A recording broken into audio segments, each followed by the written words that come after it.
Hello, my name is Hans George Campbell, and today I'm going to start the refurbishment process of this Commodore Amiga 2000HD computer. And you get to tag along with me on this journey. So, let's get started.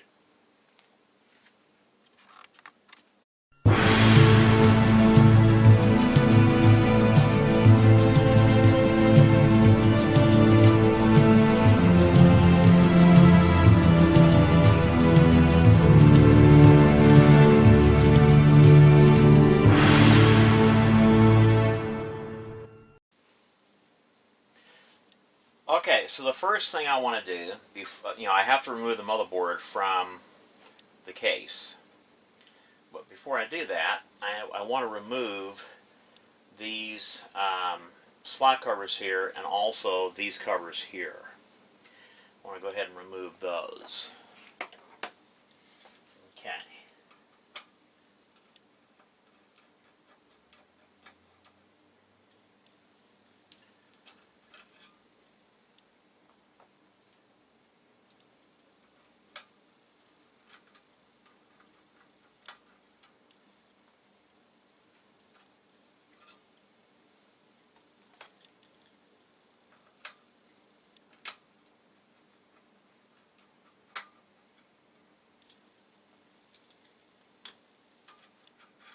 Okay, so there's those.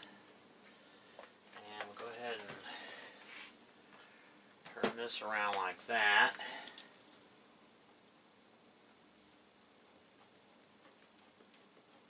Now I'll be replacing these 3mm bolts with brand new ones. So, yeah.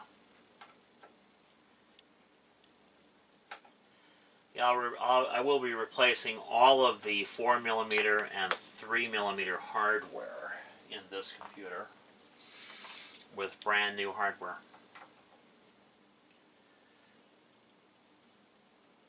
Okay, that one's on way too tight. There's no excuse for that being on there that tight.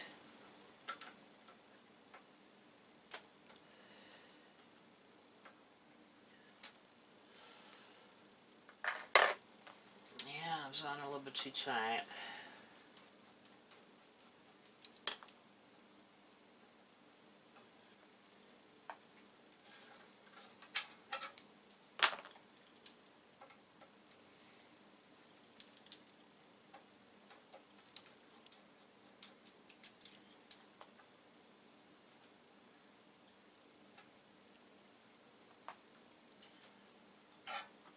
Okay, and I'll clean these up later on.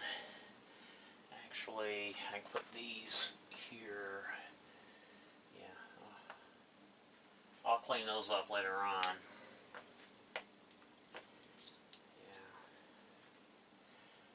Yeah. Okay, so we got those off. And my soldering iron is heating up because I use a soldering iron to unsolder this battery. Alright, so the next thing that I need to do, there are, I believe, 10 3mm bolts that hold the motherboard to the bottom of the case. I mean, to this bottom case part right here. And then there's a longer 3mm bolt screwed into this connector here and the mouse connector here. Okay, so those need to be removed. So we're going to go ahead and do that.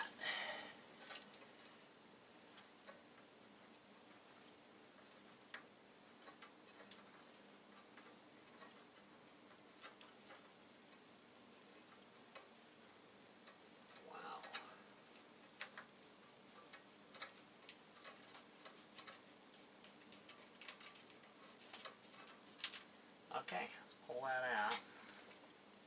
Looks like it's about 1/2 inch. I have to measure it in millimeter because these are metric. So I have to measure the length in millimeter. Okay, but I think I have those in stock too. If not, I go to Ace Hardware and buy brand new ones. Okay.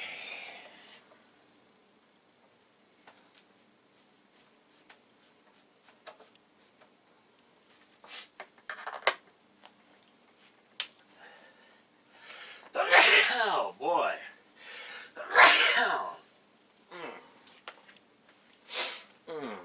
I am allergic to dust, so sometimes the dust in these old computers can make me sneeze.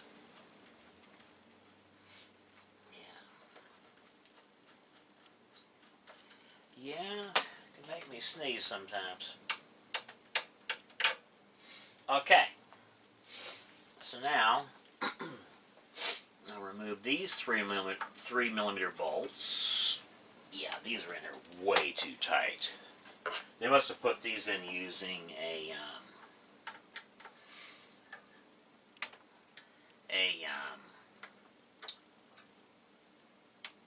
powered driver, because these are in there way too tight. They don't need to be in there that tight.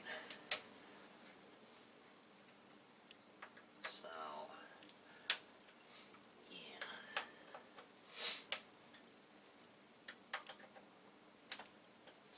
Oh, a word of warning. If you ever have to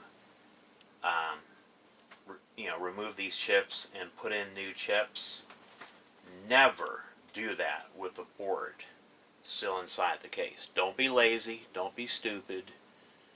You need to actually disassemble a computer like this, take the motherboard out of this case, and lay it on a flat surface. Then you can actually press down on your chips and it'll be fine. If you do it while the motherboard is screwed into the case like this on these 1/2-inch standoffs, you can put a lot of stress on the fiberglass board, which can cause the smaller traces here to actually break. So, and you put a lot of stress on this board, you can actually break the board this way, the internals of the board. So don't do that. Don't be lazy. Remove the board from the computer, set it down on top of a flat surface before pressing down on those chips. Okay. Alrighty, so let's go ahead and remove these 3mm bolts. Now, one of the things I'm going to do is I'm thinking about, because these don't have any solder in the holes, so it'd be easy. I'm going to go ahead and put in the slots so that these, I'll have two more 16-bit ESA slots in case I want to install a bridge board in here. That'll already be done.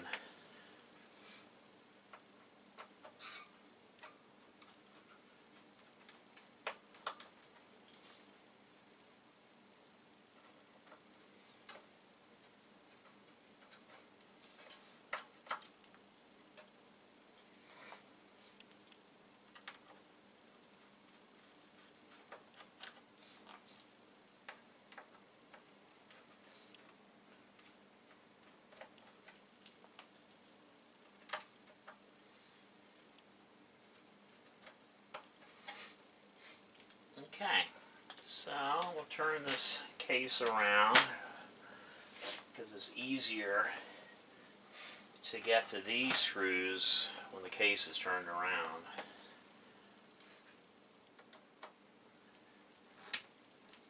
We'll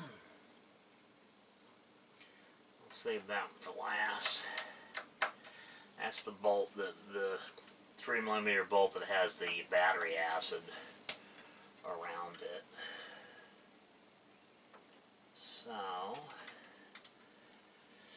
yeah, I figured it was going to be a pain in the ass to get out. Yeah, but it's coming out. Okay, so we got that one out. Okay, so I don't need that screwdriver anymore.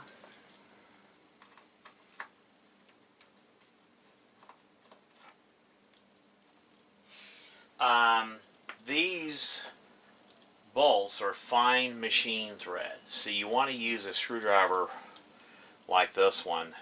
These are made in Germany, that has low torque. you don't want to use a full-size screwdriver on those bolts because you could easily strip the bolts.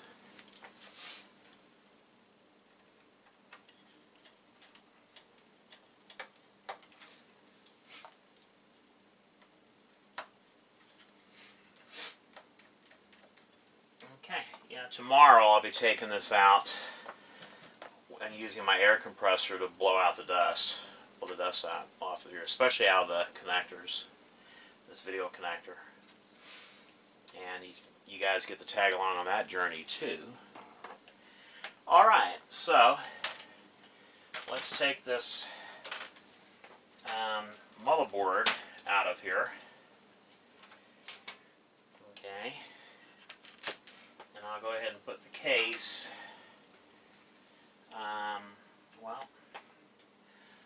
okay, I'll put it down here. That's a good place for it. Okay, so this is the motherboard. Okay, now we have to remove this bottom shield in order to get to the bottom side of this motherboard. So I have a special tool for that. This tool, believe it or not, it's a special tool. I've had this since the early 80s. And this driver here cost me about $135. Yes, you heard me right. $135 is what I paid for this. It's specially designed specifically for removing these little screw things here.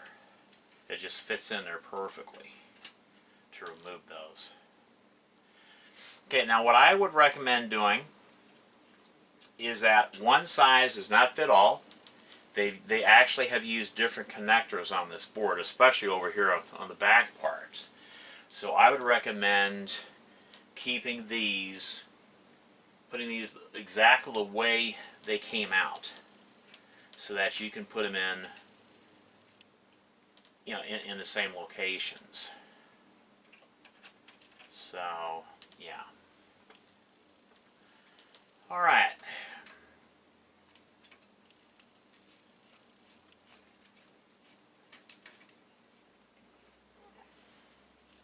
It should come out of there. Okay, yeah.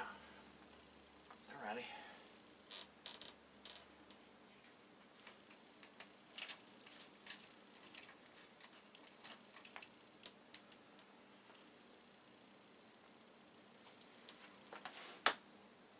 Okay.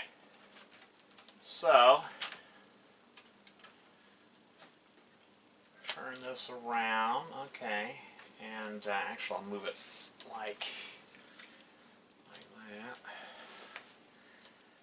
Actually, well, okay, I want to have it where you guys can see it, so, yeah. Okay. Yeah, on this part here, it's important that you put these back into the same threaded hole that they came out of. One size does not fit all. Okay? So, that one will go there.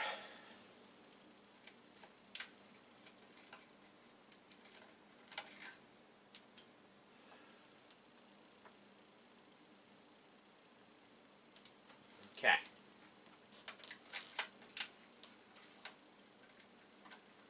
Yeah, I usually line them up back here where they're out of the way and won't disturb them. And lining them up exactly the way they came out. And they go back in the same holes that they came out of. That's important.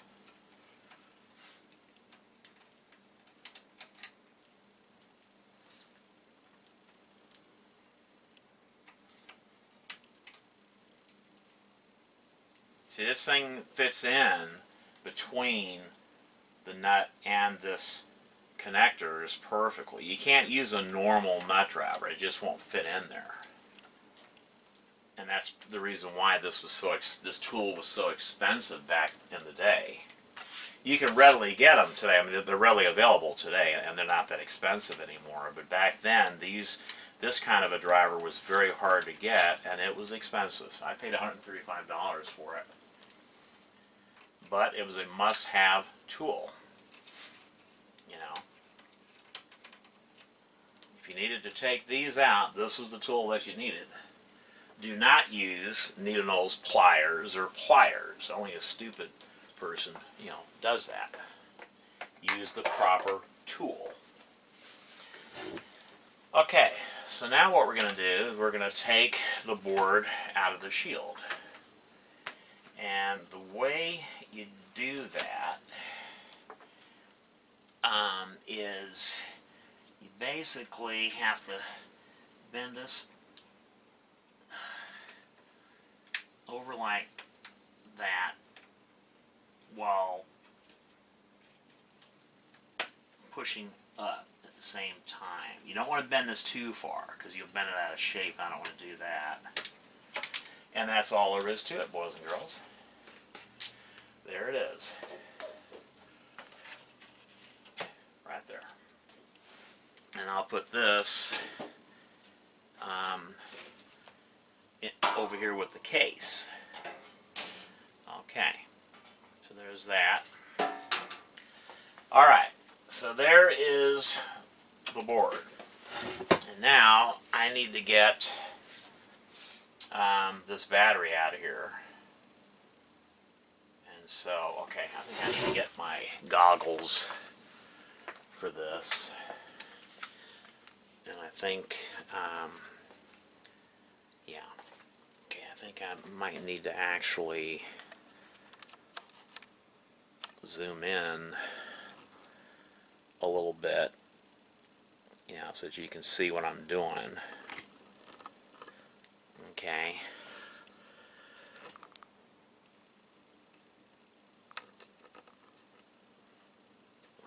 Okay. Alrighty, so I think that's pretty good. Okay, so now what I need to do is just flip the board over. And let's see.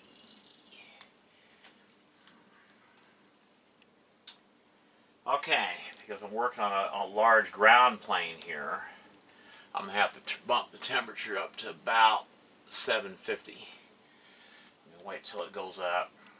Yeah, the normal temperature for soldering is around 575, but when you're doing huge ground planes like this, I usually bump up the temperature on my iron to around 750. Yeah. Okay, so this is ready. And I use, it's like a large, like a spade tip. So it really, you know, it really gets the heat on where I need it. Okay, I'm going to need to do it like this.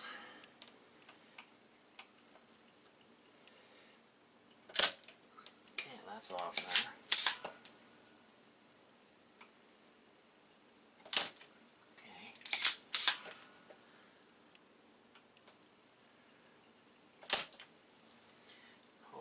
Get that out. Okay. Alright. So. Alright. Let's get this damn thing out of here, shall we?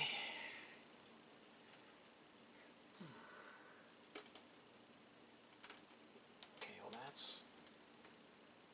Oh shit, I don't want to do that. Okay.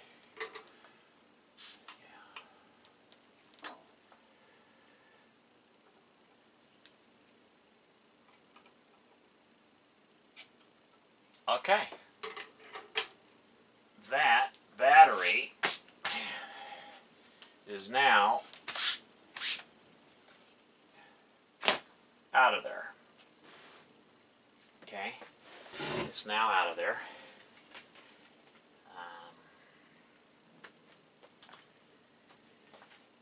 Look at that. Oh my God. Yeah, these are the things that are nasty. They'll destroy. These things have destroyed a lot of vintage computers through the years.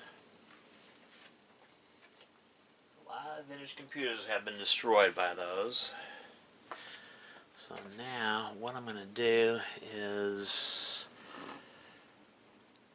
up a little bit. Okay, like that. Okay, now we're going to clean this board.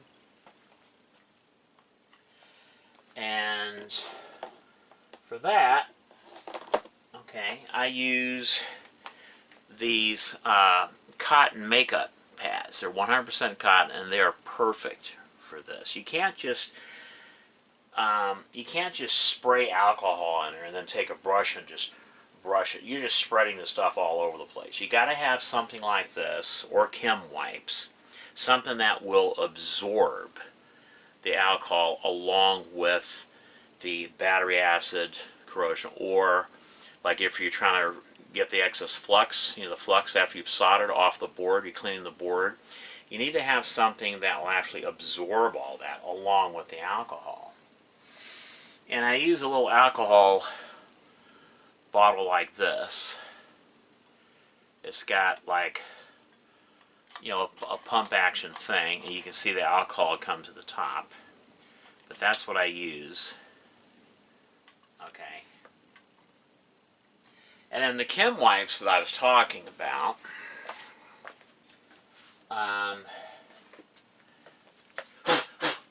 are these here. We use these in the electronics industry. They're like a fiberglass paper, like a tissue paper, but they're fiberglass impregnated or something. I don't know.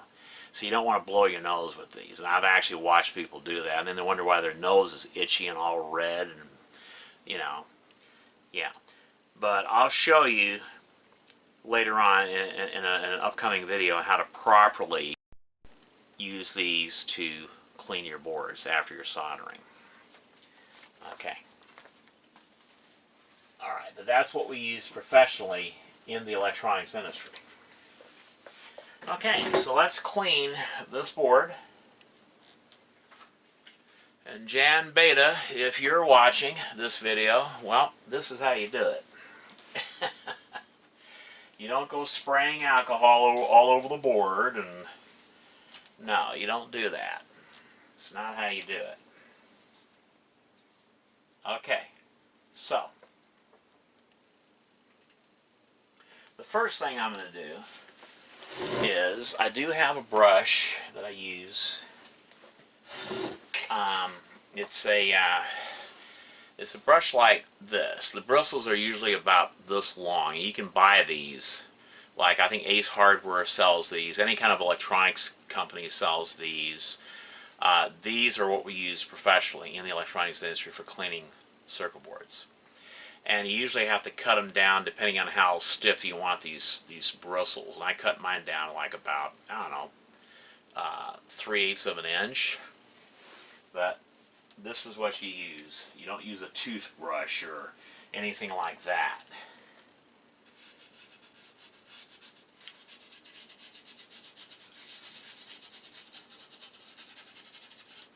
Okay, so I'm just basically getting some alcohol on here. Yeah, I don't want that on there. Yeah, clean that off of that. Okay.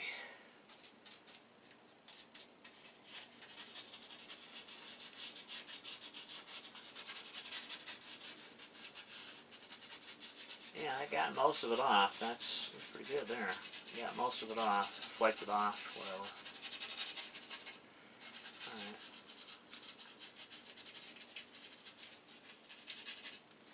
Okay. And now what we do, we use the makeup pad. Okay. And we dip it in the alcohol. And as you can see, it also absorbs, it picks up a lot of the stuff,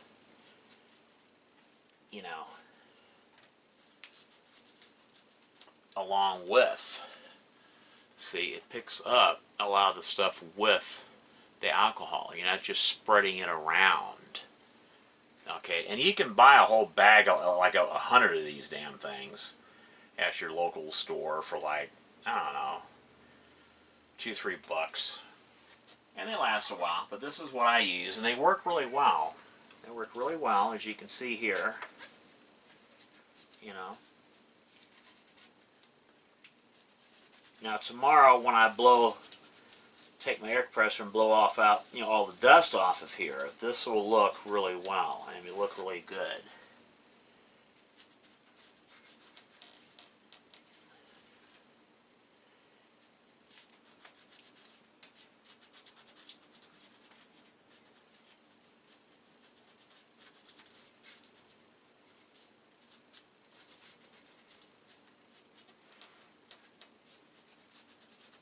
But you can see how it's pulling up all that crud, and the cotton here, the 100% cotton, it absorbs the alcohol and whatever the alcohol dissolved into this. Okay, and you can see the board starting to look better.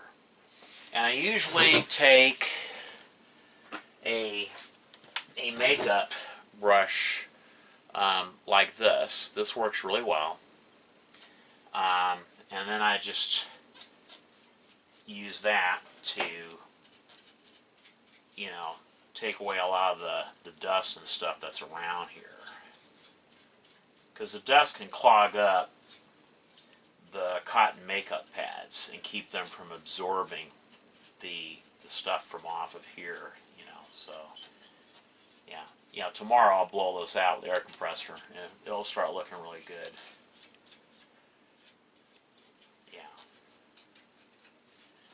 Yeah, it'll start looking really good when I'm done with it. But you can see it's already starting to look really good. A lot better than what it did, earlier. Yeah. But yeah, at least I got that battery off of there. And I'll wipe it down a few more times with the cotton makeup pad. I'll clean it even better once I remove this processor and unsolder this processor socket. I'll do a thorough cleaning of the board then, before I solder in the brand new processor socket. And I'm thinking about also unsoldering the Kickstart ROM socket and soldering in a new socket on that too, just to be on the safe side. Yeah. So again, we put some alcohol in this pad here, and you can see it just really does a really good job. And these are soft, so they're not going to damage the board or scratch the board or whatever. Toothbrushes are not good for doing something like this. They just aren't. And people like Jan Beta, I don't mean to pick on you. I like you. I've subscribed to your channel. I think you have a good channel, and I like watching your channel. And you're a fellow German, so that's always good. So, but it really drives me crazy when you, take your alcohol sprayer and just spritz the alcohol on there and then scrub it with a toothbrush. Oh my God, that just drives me crazy when you do that, because that's not the way to do it. It's not the way to do it. No, because you're just spreading the stuff all over the place. You're not really cleaning anything, so yeah. Okay, so yeah, this looks good. And tomorrow I'll blow out all the dust off of here. Yeah. Okay, so that looks a lot better than what it did. Looks a lot better than what it did. And I'll show you guys the results. Let me brush it off one more time again.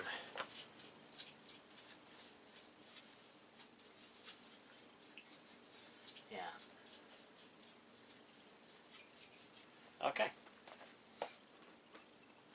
But as you can see, Yeah, it turned out pretty good. It's not bad. It turned out good. You know, it's not bad. So, yeah. Anyway, that's it for this video. Stay tuned for part 2. My name is Hans George Campbell, and until next time.